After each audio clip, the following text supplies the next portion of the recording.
आज का हमारा टॉपिक है एटॉमिक स्पेक्ट्रा। एटॉमिक स्पेक्ट्रा क्या होता है कि सपोज करो हमारे पास कोई भी गैस है या कोई भी सब्सटेंस है, अगर हम उसको हीट करते हैं तो उसके इलेक्ट्रॉन क्या है, आपके ट्रांजिशन स्टेट में चले जाते हैं। ट्रांजिशन स्टेट का मतलब ये है कि इलेक्ट्रॉन आपका, मान लो सपोज करो यहाँ पर मेरे पास ये आपका एटम है, ये न्यूक्लियस, ये कोई इसकी ऑर्बिट है और ये इसकी इससे अगली ऑर्बिट है। जैसे ही आप इस किसी भी एटम को एनर्जी प्रोवाइड कराओगे या किसी भी मटेरियल को आप क्या है आप हीट दोगे, तो इसका इलेक्ट्रॉन एक्साइटेड होके इसके पास एक्स्ट्रा एनर्जी आ जाएगी, वो एब्जॉर्ब करेगा और यहाँ पर पहुँच जाएगा। उसके बाद क्या होगा, वो यहाँ से जब वो यहाँ पर आएगा तो वो अनस्टेबल रहेगा क्योंकि उसके पास एक्स्ट्रा एनर्जी है। तो वो ये आपका इलेक्ट्रॉन क्या चाहेगा, स्टेबल होना। स्टेबल होना चाहेगा तो ये एनर्जी अपनी रिलीज करेगा और जब ये रिलीज करेगा वापस अपना उसी स्टेट में आ जाएगा, जो भी इसकी स्टेट थी उसी ऑर्बिट के अंदर ये आ जाएगा। तो जब ये वापस आएगा तो ये क्या करेगा, एनर्जी रिलीज करेगा। एनर्जी रिलीज करेगा तो यहाँ पर जो ये एनर्जी रिलीज करेगा वो आपकी इलेक्ट्रोमैग्नेटिक वेव की फॉर्म में रिलीज करेगा। और जब ये जाएगा आपका, तब भी इसको हमें एनर्जी देनी पड़ेगी, तो या तो ये वापस आए तब भी इसको एनर्जी रिलीज करनी पड़ेगी, यहाँ से जाएगा तो इसको एनर्जी देनी पड़ेगी। तो ये आना जाना ही क्या कहलाता है, आपका ट्रांजिशन कहलाता है। ठीक है, तो यहाँ पर यही लिखा हुआ, किसी भी जब गैस हो या फिर सब्सटेंस हो, आप उसको हीट करते हो तो वहाँ पर क्या होता है, ट्रांजिशन ऑफ इलेक्ट्रॉन्स स्टार्ट हो जाता है और फाइनल रिजल्ट क्या होता है कि एनर्जी रिलीज होती है आपकी। तो इलेक्ट्रोमैग्नेटिक वेव की फॉर्म में जब एनर्जी रिलीज होती है आपकी, तो उसके बाद हमें कलर शो होते हैं। अब वो कलर कैसे कैसे शो होंगे वो डिपेंड करेगा कि हमारा स्पेक्ट्रम किस तरह का है। तो टाइप्स ऑफ स्पेक्ट्रम की बात करें, कंटीन्यूअस स्पेक्ट्रम क्या है। कंटीन्यूअस स्पेक्ट्रम ये है, मान लो आपके पास जो लाइट आ रही है, जो भी वेव आ रही है, उसके अंदर सारी वेवलेंथ है। सभी वेवलेंथ का मतलब ये है उसके अंदर सारे कलर्स की वेव है।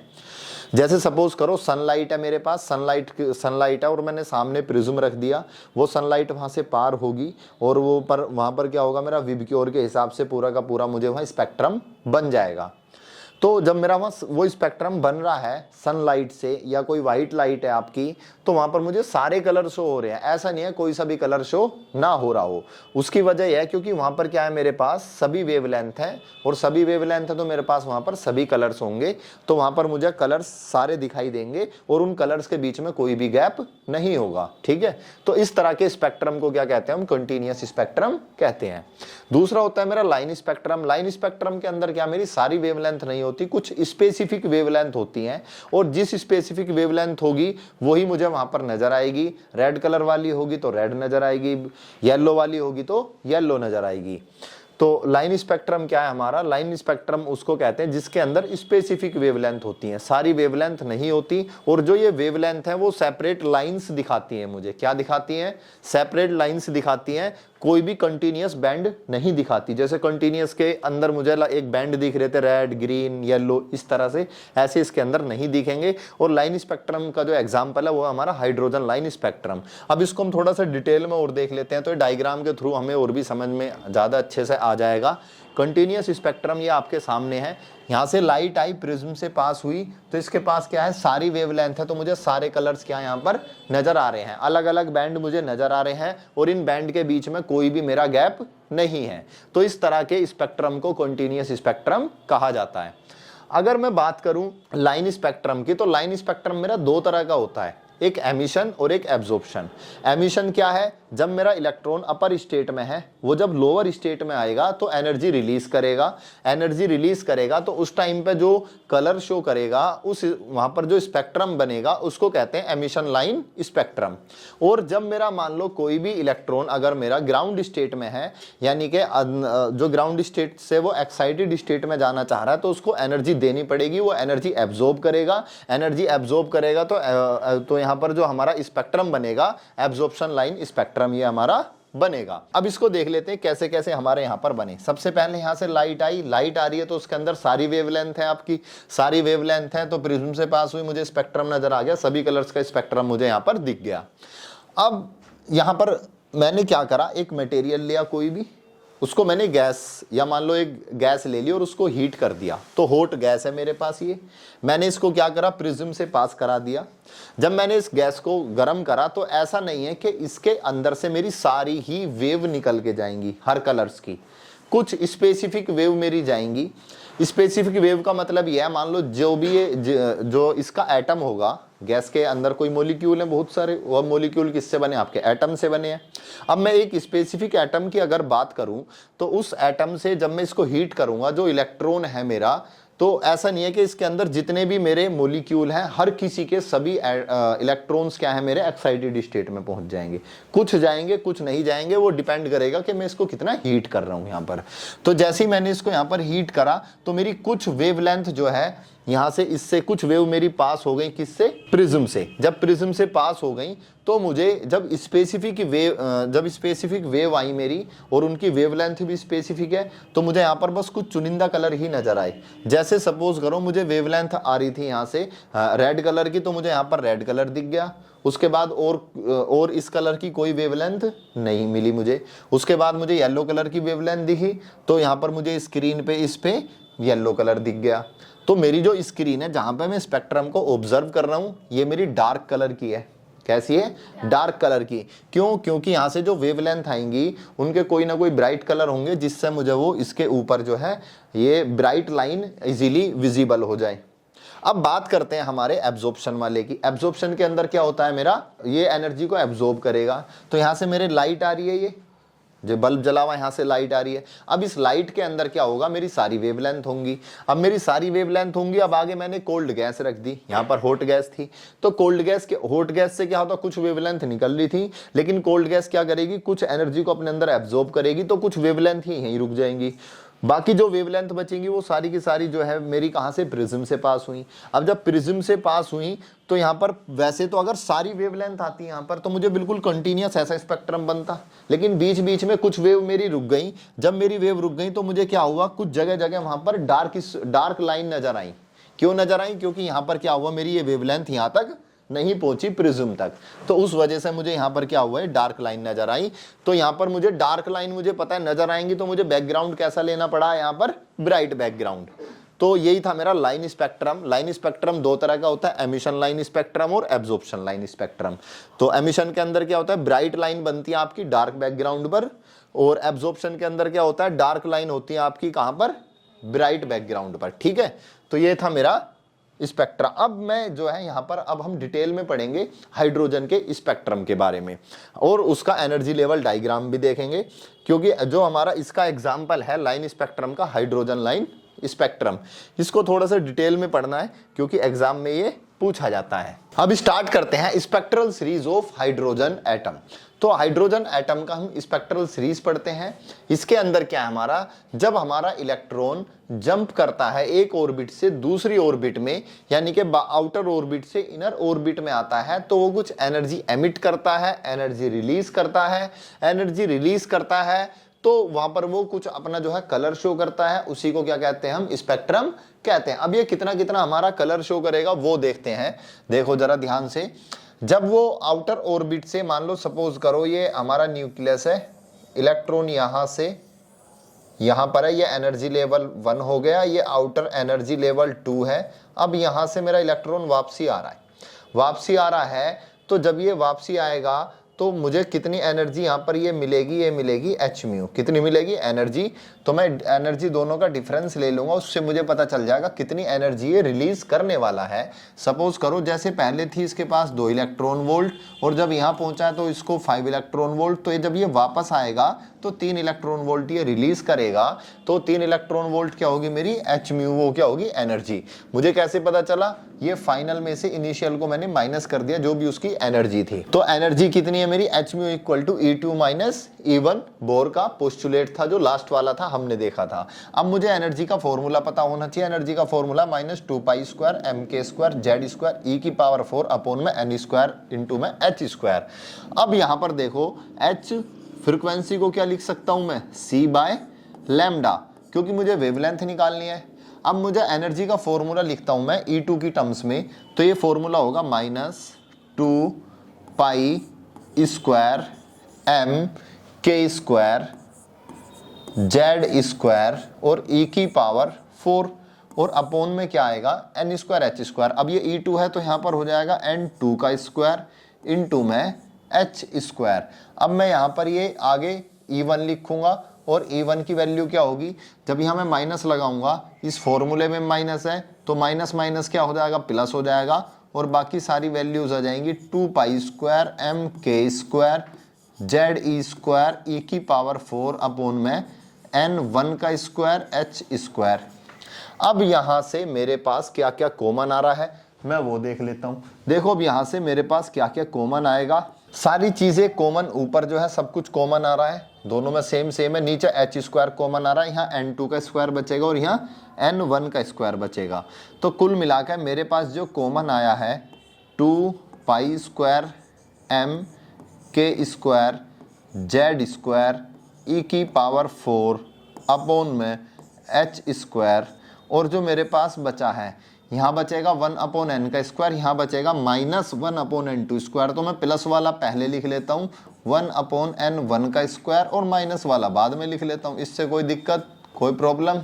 अब यहाँ पर जो मेरे पास ये है एच सी अपॉन में लैम्डा, मुझे केवल वेवलेंथ चाहिए तो मैं एच और सी को यहाँ ले जाऊँगा, तो ये कहाँ पहुँच जाएंगे मेरे डिवाइड में, तो मेरे पास 1 अपॉन लैम्डा की वैल्यू आ गई 2 पाई स्क्वायर एम के स्क्वायर जेड स्क्वायर ई की पावर 4 अपॉन में सी, एच की मल्टीप्लाई होगी तो क्यूब हो जाएगा एच क्यूब इंटू में 1 अपॉन में n square minus 1 upon N 2 का स्क्वायर। ठीक है, अब जो मेरे पास ये वैल्यू निकल करके आई है, सारी ऐसी वैल्यूज है जिनको मैं यहाँ पर रख सकता हूँ। पाई की वैल्यू पता है, और हाइड्रोजन के लिए निकालने हैं तो मास ऑफ इलेक्ट्रॉन पता है, के पता है, ई पता है, सी पता है और एच पता है।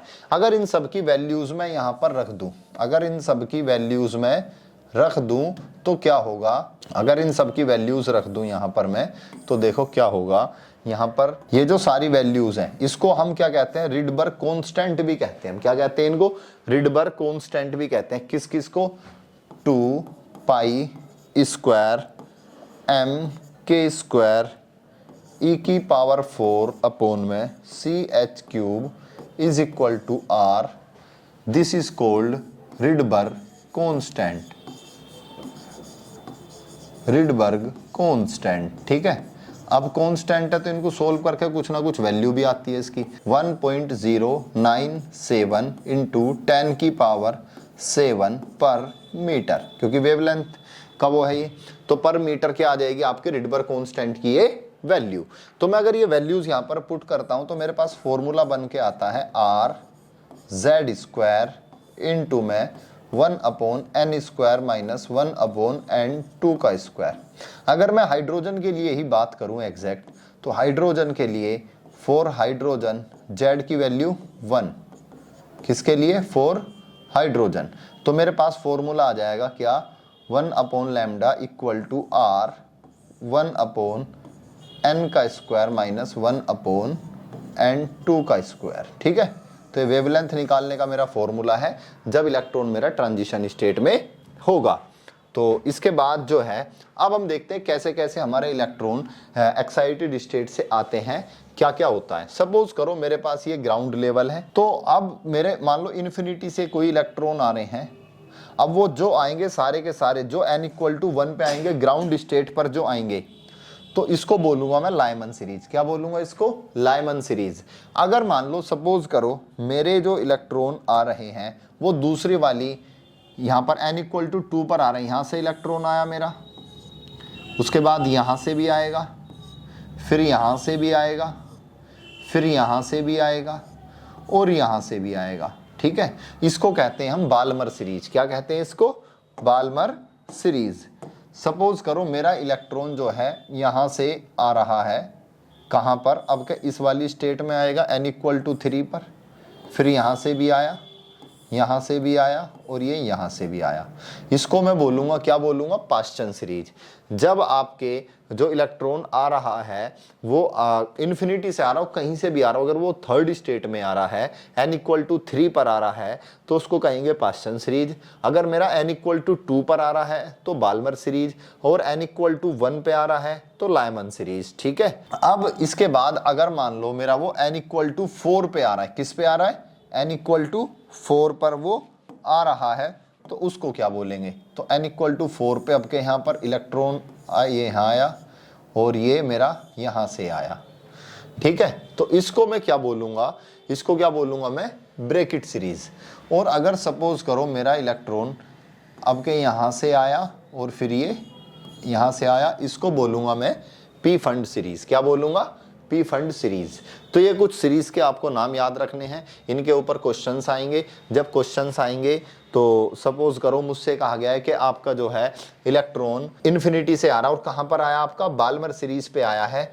तो यहाँ पर मेरे N1 और N2 दो वैल्यूज होंगी। कितनी वैल्यूज होंगी, अभी हमने फॉर्मूला देखा था हाइड्रोजन के लिए, फॉर्मूला 1/λ r 1/N1 का स्क्वायर माइनस 1/N2 का स्क्वायर।